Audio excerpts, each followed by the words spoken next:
Bueno, el proyecto se llama Tierra Movida, o en inglés Moving Mountains, y tiene que ver con los desastres geológicos tales como los sismos, las avalanchas, los derrumbes.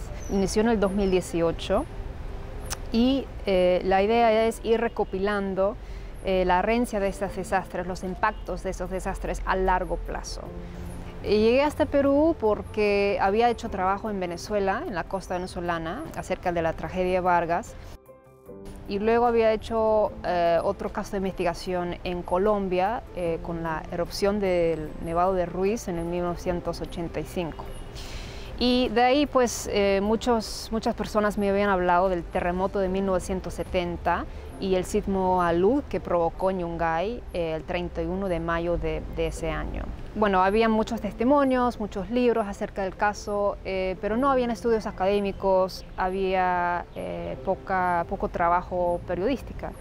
Entonces fue eso realmente que nos llamó la atención y también un caso tal extremo de que se desaparece todo un pueblo y se vuelve a reconstruir ese pueblo desde cero. ¿Cómo es ese proceso de ser borrado al mapa y de volver a iniciar un pueblo con muy pocos sobrevivientes en realidad? Y por último, creo que algo que es muy importante resaltar es la resiliencia de los sobrevivientes y las estrategias que ellos tienen para superar algo que realmente es muy difícil imaginar. Son desastres donde las personas pierden todo, su familia, su casa, su infancia muchas veces, porque han sido niños cuando ocurren estos desastres y de pronto pues pierden todo lo que son sus padres, sus escuelas, sus amigos, ¿no?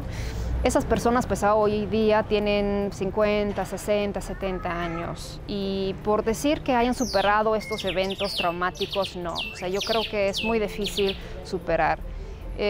Pero sí han aprendido a vivir con estos eventos y muchos tienen estrategias muy creativas para parar de sufrir o por lo menos para tratar de procesar esos eventos tan catastróficos. Entonces, por ejemplo, muchas personas escriben poesía o música o textos, escriben sus testimonios como una manera de comunicar lo que les ha pasado y para procesar esos eventos.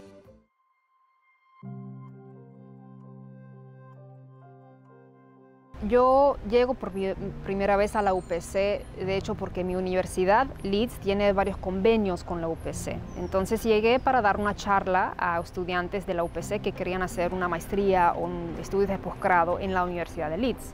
Llegué para explicarles un poco cómo es la universidad, cómo es la ciudad, qué podrían esperar. Y en ese momento conozco a Úrsula, la decana de la Facultad de Comunicaciones. Con el tiempo pues buscamos apoyo monetario del gobierno británico para ampliar el proyecto y esa fase del proyecto inició en 2022, si no me equivoco. Entonces con esos fondos pues nos permite emplear a más personas, nos permite que el equipo sea más grande, ¿no? El equipo de investigadores. Úrsula, mientras tanto, busca a algunos alumnos que les puedan interesar participación en un proyecto internacional. Habíamos pensado hacer algún trabajo de archivo, pero yo también les di bastante libertad a los estudiantes para que ellos escogieran sus propios temas y si querían hacer, por ejemplo, una crónica escrita, un documental visual, un programa de radio, o sea, era algo que yo quería que ellos escogieran sus temas y sus formatos, ¿no? Yo, la verdad, no sabía qué esperar. Me había reunido quizás una vez, dos veces con los estudiantes, pero no las conocía mucho, no los conocía mucho. Pero bueno, como les conté, surgió esa oportunidad de hacer el viaje, entonces decidimos juntos, pues vamos a hacerlo. Y bueno, el motivo era para que ellos conocieran Yungay, para que conocieran la zona de desastre, lo que llaman el Camposanto, que es como un sitio de memoria también. Ellos llegaron con muchas ganas de aprender, muchas ganas de empezar a conocer, a hacer entrevistas, a conocer el Camposanto. Y realmente el entusiasmo fue excelente. Tenían unas ideas muy pertinentes, me parece. Tenían una visión muy informada pero también querían explorar el tema a su manera. Es muy interesante el vincularnos con estudiantes limeños y peruanos, sobre todo porque tiene que ver con reconocerse a sí mismo como peruanos y que están vinculados con la historia y en este caso con los temblores, que está muy vinculado con el Perú. Ellos fueron mucho más allá de un archivo, de un libro, y pudieron ir al sitio, conocer a los sobrevivientes, conocer los vestigios del desastre y lo que ha quedado, de lo que ha quedado en pie, y han podido ir mucho más allá.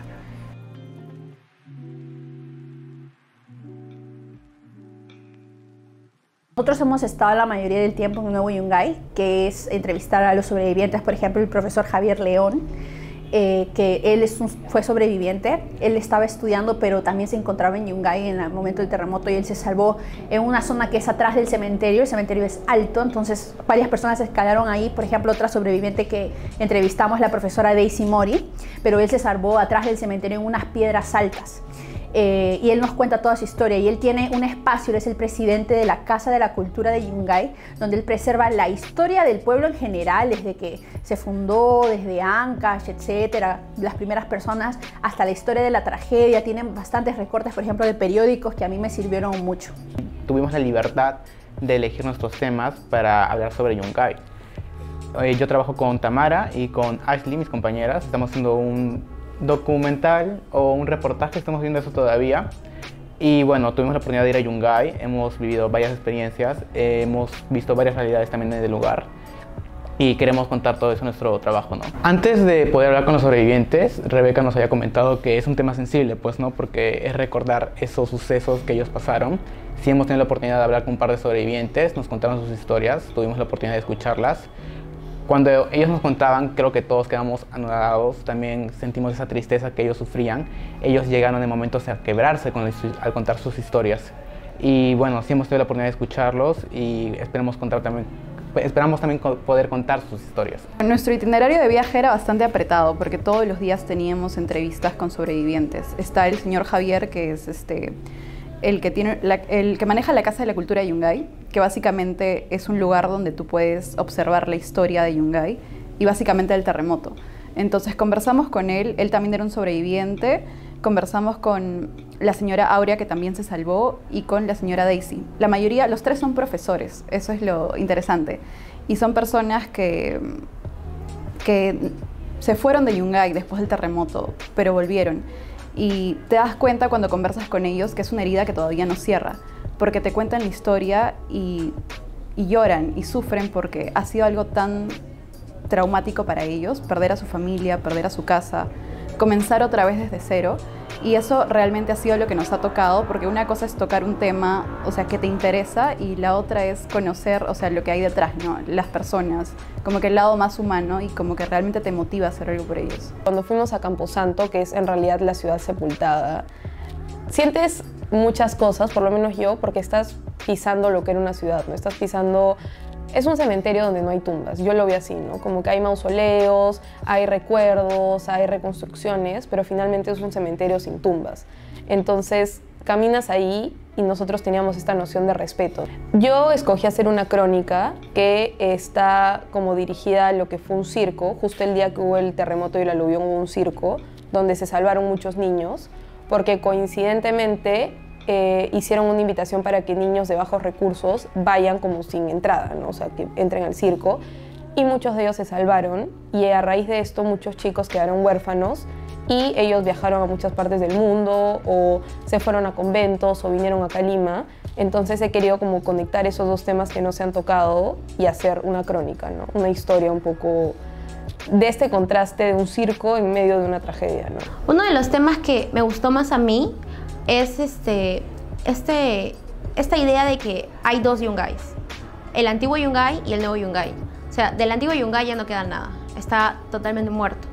¿Por qué? Porque ahora que hemos ido nos hemos dado cuenta que Lo único que podría decirse que queda, las cenizas que quedan de ese yungay, son las personas sobrevivientes que aún están tratando de difundir lo que pasó y no dejar que muera la idea y los recuerdos de lo que pasó antes.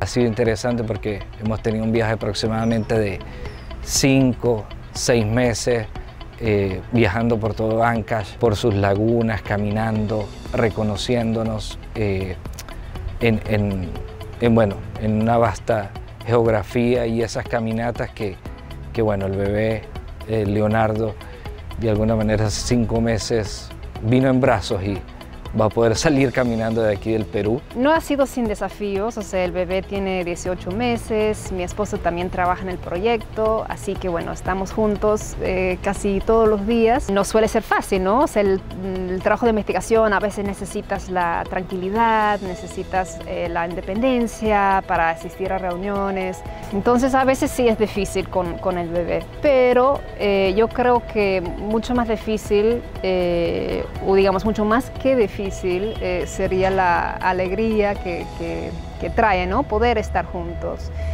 poder trabajar en familia, y además, o sea, ya trae una dimensión completamente personal al proyecto. O sea, yo no podría hablar del proyecto ya como con objetividad o como si fuera algo totalmente científico y no personal, no. O sea, es un proyecto que es muy cercano a mi corazón, y todavía más cercano porque ahora las personas con quienes trabajamos, tanto en Lima como en Yungay, pues nos han aceptado como su familia y como sus amigos, ¿no? Entonces, creo que no existe esa división entre lo que es la vida personal y la vida profesional. Entonces, bueno, sí, ha sido una gran experiencia, espero poder repetirla dentro de poco.